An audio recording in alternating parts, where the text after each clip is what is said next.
I am the one who created the largest Ponzi scheme in history. Someone who stole $65 billion from your favorite actors, charities, and companies. There are people who have been and always will remain etched in our memory and in history for having left a positive and legendary imprint on the world. This is, however, not the case me, Bernie Madoff. Now let us talk more in detail about me, a man who started from scratch to build an empire and who certainly did not have the possibilities that exist today to invest. It is no news that 2008 was a catastrophic year for the world economy. This was because the world had an economic crisis that was unleashed as a result of the collapse of the real estate bubble in 2006 in the United States. Also, it was in this year I got arrested for my Ponzi scheme. On December 11th, 2008, I, Bernard Lawrence Madoff, was arrested by the FBI in New York and charged with fraud. The news aroused panic in the American population and throughout the world. Who the hell am I? I am Bernard Lawrence Madoff, also fondly called Bernie. I was born on April 29th, 1938, in Queens, New York, to Ralph Madoff and Sylvia Munter, and attended Far Rockaway High School, where I graduated in 1956. After this, I finally proceeded to the University of Alabama for a year. I became a member of the Tau chapter of the Sigma Alpha Ma fraternity before transferring to Hofstra University in 1960. I got my Bachelor of Arts degree here. On Wall Street, I began to see the opportunity for business investment, and in that year, I co-founded the Bernard L. Madoff Investment Securities LLC, which was a financial hedge fund, together with my wife, Ruth Madoff, after a brief stint in Brooklyn Law School. My first clients were friends, and then associates who came in as they were promised a return of up to 18% on their investments. Two of my main associates were Frank Avellino and Michael Beans, through whom I began to attract more people for the hedge fund. And in the same year, I started working at my father-in-law's accounting firm in Manhattan. It was there that I began to become known as a market maker, matching sellers of stocks with buyers on Wall Street. This is why I respected Wall Street investors were part of the investment. I even became the president of Nasdaq Exchange, the second biggest stock exchange in the world, so I was kind of a big deal in Wall Street. I was the Elon Musk for businessmen in the world of finance. I, through my company, Bernard L. Madoff Investment Securities LLC, began to attract clients who wanted to invest their money and obtain profits in the very short term. While it is true, frauds such as the Ponzi scheme was already known and could be avoided or punished instantly since the authorities could quickly realize, but this scam took years to be discovered, and one of the main reasons is that I used hedge funds to attract investment. A hedge fund, also called an alternative investment instrument, is a financial investment instrument. Its function is to hedge the portfolio against market movements. Investment funds are managed by law firms, brokerage firms, fund managers, and investment banks. At the time when I started the big scam, these hedge funds had little regulation with respect to their investors. There was a minimum information obligation on them, and they were not required to publish their daily or weekly results. Using this to my advantage, I took action and began my operations. Since then, I accumulated money from thousands of investors to whom I paid very high returns. Madoff's game and scam gets exposed. My logic was both simple and misleading to my clients. Thus, new customers paid the expected returns from old ones. Many of them signed up as investors once I convinced them that they'd be paid a 10% return on their money annually. Backed with my 20 years of historical 10% returns, it was obvious that I was good at the game of investing. 10% return is about average. However, it's about the fact that I had a consistent 10% year after year, decade after decade. This system was a gold mine as long as there were new victims to deceive, who'd enter the game, are ambitious, and expect me to hold up my side of the deal. The risk of the operation was obviously high since financial logic tells us that the higher the returns, the higher the risks. Therefore, as soon as the number of new victims stopped growing, the game was exposed, and the financial pyramid that I had built collapsed like a house of cards. Finally, the inevitable happened. The system collapsed and did so under its own weight as new investments stopped coming in, and the difficulties in paying became evident. If there are no new clients, the old ones cannot be paid.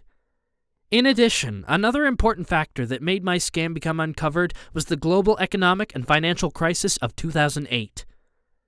Due to the crisis, people began to demand the return of their money, which is the capital plus interest earned, since very few people would like to invest their money in times of crisis. Many of the people who had invested in my business demanded their investment be returned, and as lots withdrew and hardly any new investors came in, the system collapsed. According to a BBC business correspondent in the United States, the money brought in by new investors was never invested in the stock market. However, after the markets collapsed, investors began to claim their money, valued at $7 billion. If you've liked it so far, could you like the video and consider subscribing? Capture and sentencing of Bernie Madoff. On Wednesday, December 10th, 2008, I informed my family of my plans to pay out millions of dollars in bonuses earlier than scheduled. My sons, Mark and Andrew Madoff, demanded to know where the money was coming from, leading to my confessing that my investment securities firm was an elaborate Ponzi scheme and that it had been insolvent for years, accruing enormous loss in the process. Before this revelation, investors had requested payouts totaling to $7 billion. In reality, my firm had between $200 million and $300 million in the bank, so I was unable to meet the demand. After revealing to my family the truth, my sons reported me to federal authorities, leading to my arrest and subsequent trial in March 2009 after pleading to 11 federal felonies. My crimes included securities fraud, wire fraud, mail fraud, money laundering, making false statements, perjury, and making false filings with the SEC, among others. My sons never had a single clue that my whole firm was an elaborate ruse to make good money. Kind of spectacular when you think about it, because they worked there too. And on the following day, I was arrested by the FBI in New York and charged with fraud. My business was also denounced by the federal agency in charge of protecting investors and maintaining the integrity of the securities market, the Securities and Exchange Commission, SEC. I told authorities that what I had been doing was basically a Ponzi scheme, also called the financial pyramid. In addition, I also let the authorities know of my intentions of turning myself in, but I wanted to pay between $200 million and $300 million to certain employees, family members, and friends. My trial was held in March 2009, and after 2 months, I was convicted, sentenced, and sent to a maximum prison by U.S. Federal Judge Denny Chin. I was to serve 150 years imprisonment, of which I'd be supposedly released at the age of 201 in 2159. For committing a fraudulent crime investment scheme estimated to be more than $65 billion that I carried out and maintained for more than 2 decades, and this was deemed to be the largest Ponzi scheme ever. The question is, why wasn't the scam uncovered until then? The SEC didn't find out because officially my net worth was $17 billion, and I had shared the remaining part of the total amount scammed as funds and some as profitability payments to the first shareholders. The SEC also knew about the fact that I barely leave any traces of my operations and that I was very smart when it comes to hiding evidence. I do not take chances on the internet. For example, I did not allow my clients to have online access to their accounts, and only I sent the statements by traditional mail, never by email. The Washington Post even had this in their report. Nor did I have any accomplices who could betray me, nor did I involve my family in the fraud. But one of the most important reasons why this operation was not detected earlier, despite the skepticism that prevailed among professionals in the sector, is that my influence on Wall Street was just too good. No one would pick a fight against me, the chairman of the Nasdaq. If you had an investigation on me, I'll simply call your boss and get you fired. The SEC did investigate me, however found no wrongdoing as they believed me and didn't want to feel the Bernie wrath. My clients were also not interested in investigating. Whether they trusted me or not, the return on their money was too tempting, and the fact that I managed their investments was a symbol of prestige. My business suffered only 5 months of downtime, between 1993 and 2007, and the average return during all those years was 8%. My pyramid scheme wrecked or tore thousands of families apart to a devastating degree. My family was not spared too. This falling apart of my family started in 2010, 2 years after my arrest, when Mark Madoff, my son, hung himself with a dog's leash in his apartment in New York. Mark had earlier sent his lawyer a message telling him to look after his family. He also sent an emotional message to his wife, who happened to be away with their daughter, telling her how much he loved her and to send someone to take care of Nick, their 2-year-old son who was sleeping in the next room at that time. Mark Madoff has committed suicide today, the family lawyer told the press shortly after. I was an innocent victim of the monstrous crimes of my father, who has succumbed after 2 years of false accusations. After Mark's death, his little brother Andrew passed away in 2014 after a long battle with cancer. In an interview with People, a year before my death, he said he had not forgiven me, his father, for what I did. "He is already dead to me," he declared. Like Mark, he always defended his innocence and said he was not aware of the fraud, despite having worked at the same firm in New York from which the pyramid scheme was orchestrated. Both my wife, Ruth Madoff, and our children were found innocent, but like the thousands of people whose lives were shattered by the loss of their savings, the family also paid a huge price and was systematically vandalized by the media and public opinion.